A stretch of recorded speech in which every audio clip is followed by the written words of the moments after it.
আসসালামু আলাইকুম প্রিয় দেশবাসী।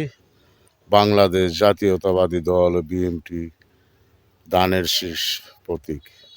তো বাংলাদেশের জাতীয়তাবাদী দল বিএনপির এমন একজন নেতা, মহান নেতা, তিনবারের প্রধানমন্ত্রী বেগম খালেদা জিয়ার সুযোগ্য সন্তান ও শহীদ প্রেসিডেন্ট জিয়াউর রহমান, বীর মুক্তিযোদ্ধা, আরও ইনি একজন সৈনিক ছিলেন, সেনাপ্রধান।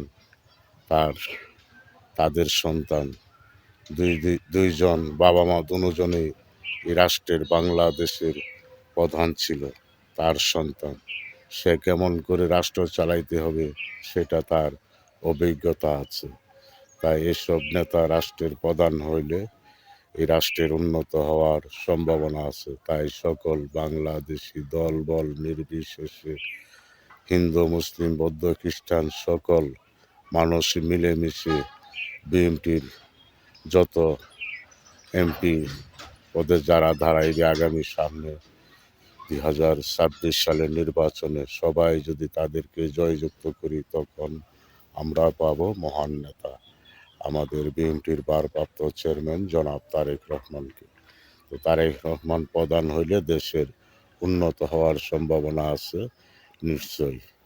তো অবশ্যই আমরা সকল মিলেমিশে আমাদের ভৈরব কুলিয়ারচর সিটের মধ্যে আমাদের মহান নেতা শরীফুল আলম আলম ভাই এমপি পদে নমিনেশন পেয়েছে। তো আমরা সকলে মিলেমিশে হিন্দু মুসলিম খ্রিস্টান বৌদ্ধ যত জাতি আছে সকলে মিলেমিশে আলম ভাইকে নির্বাচিত করব।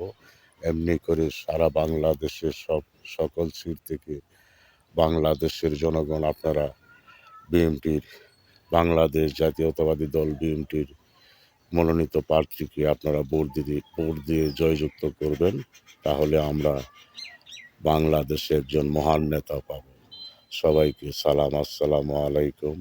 আর সকলের উদ্দেশ্যে বলছি, দেশের আইনে এই দেশে হিন্দু মুসলিম বৌদ্ধ খ্রিস্টান সকল জাতি থাকবে। কারো কথা কোনো জাতিকে নিষিদ্ধ করা যাবে না, এই দেশ থেকে তাড়ানো যাবে না।